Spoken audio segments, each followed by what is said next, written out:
Ya, selanjutnya kita akan menambahkan tombol edit di sini. Jadi kita tinggal menambahkannya di sini. A href plus btn sukses edit seperti ini. Nah, oke, di sini kita sudah punya, tapi kita ingin punya jarak sedikit. Kita berikan margin button 1 dash. Oke, kita refresh. Nah, sudah ada jarak. Nah, kita bisa edit, bisa masuk seperti ini. Kemudian untuk mengeditnya, di sini kita akan meletakkan link edit di sini, rootnya kita letakkan link edit, bukan ini, tapi kelas edit, dan kita kirimkan ID-nya seperti ini. Jadi kita akan menggunakan properti dari template engine ini seperti ini, kurung kurawal. Jadi dengan seperti ini kita tidak perlu menggunakan echo lagi. Jadi tinggal kita tuliskan variabelnya item dan ID-nya. Ya, jadi ketika kita lihat sebelumnya di sini belum ada ID-nya. Tapi begitu kita refresh, seharusnya di sini sudah ada ID-nya. Nah, seperti ini, ada ID. Sekarang tinggal kita membuatkan rootnya lagi. Seperti ini. Kemudian di rootnya, kita lihat di root ya, di root. Kita berikan root get seperti ini. Kemudian kita berikan kelas dan edit. Dan kita akan menerima ID yang dikirim. Seperti ini. Jadi ketika kita klik, maka di sini ada ID-nya. Jadi kita tuliskan di sini, kita inisialisasi sebagai ID. Nah, setelah itu kita berikan koma di sini, kemudian nama controllernya kelas controller, kelas, kemudian kita berikan fungsinya edit seperti ini. Jadi ketika kita lihat harusnya di sini error kan, karena di sini kita belum membuat function edit di kelas controller. Jadi tinggal kita buat function edit. Nah, kita akan menerima ID-nya di sini seperti ini. Nah, jadi kita lihat dulu apakah ID-nya sudah masuk. ID kita print R dulu, print R seperti ini, kemudian ID. Oke, sekarang kita refresh, harusnya sudah ada. Nah, ini ID-nya sudah masuk di sini. Sekarang kita tinggal masuk ID-nya, kita akses dulu halamannya. Jadi kita gunakan seperti yang di ini ya, seperti halaman create ini.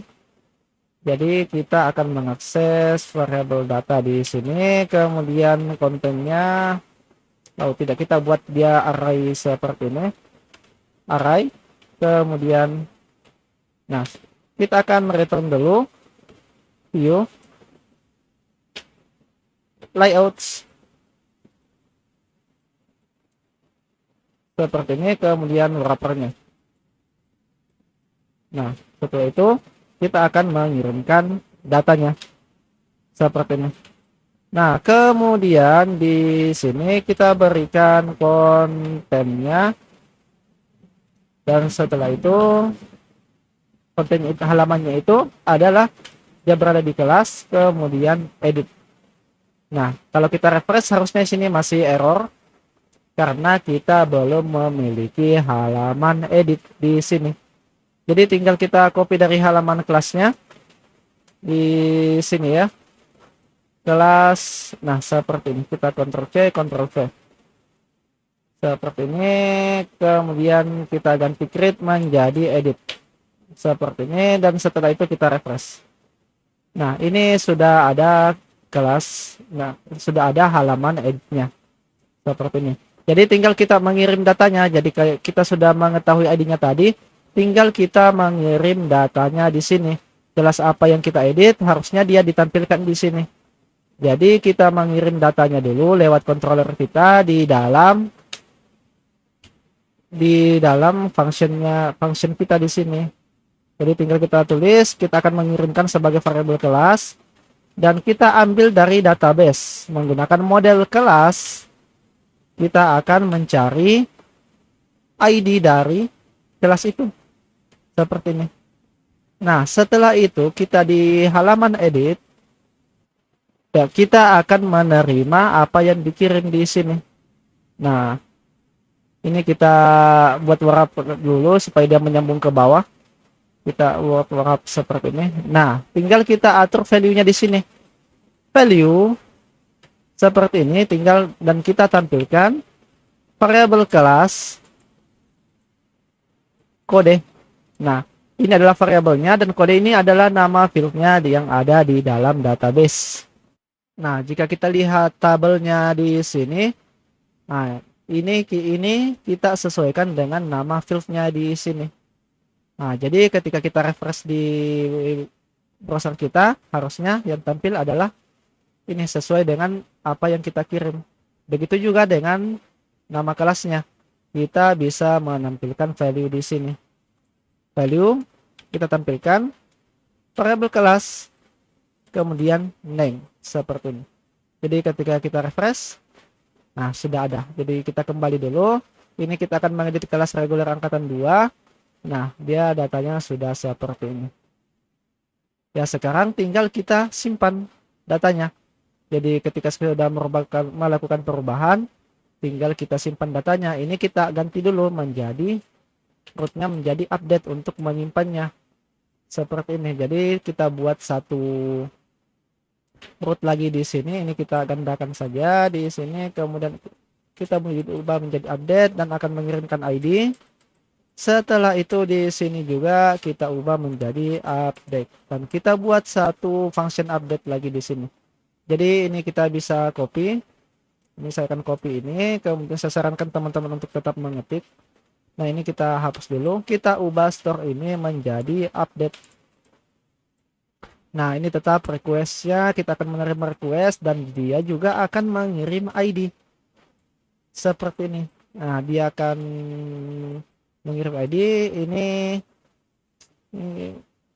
validasinya kita akan kita hapuskan dulu ini unique untuk melihat apakah berhasil atau tidak di sini. Kemudian ya, jadi kita ambil dulu datanya di sini, data kelas di sini sama dengan kelas kita. Kemudian kita cari datanya yang mana akan diedit, find seperti ini ID. Nah, setelah itu ini kita hapus. Setelah itu data kelas akan disimpan akan disimpan berdasarkan variabel datanya seperti ini. Jadi ketika kita refresh dulu, kemudian kita simpan. Di sini kita belum menemukan ya kelas update. Kita lihat dulu kelas update. Oh, kita belum menuliskan ID-nya di sini. Jadi kita berikan ID-nya variabel kelas ID. Jadi kita kembali dulu, refresh dan kita simpan. Nah, harus di sini dia tidak bisa menggunakan, kita kesalahan metode di sini metodenya. Jadi ini kita bukan get tapi put untuk mengedit. Kemudian di sini editnya kita berikan metode di sini menjadi put seperti ini. Jadi kita refresh dulu, kemudian kita kembali simpan. Nah, kita coba edit dulu, kita ganti menjadi ini kode 02, ini menjadi kode 3. Kita simpan. Ya, jadi di sini dia kita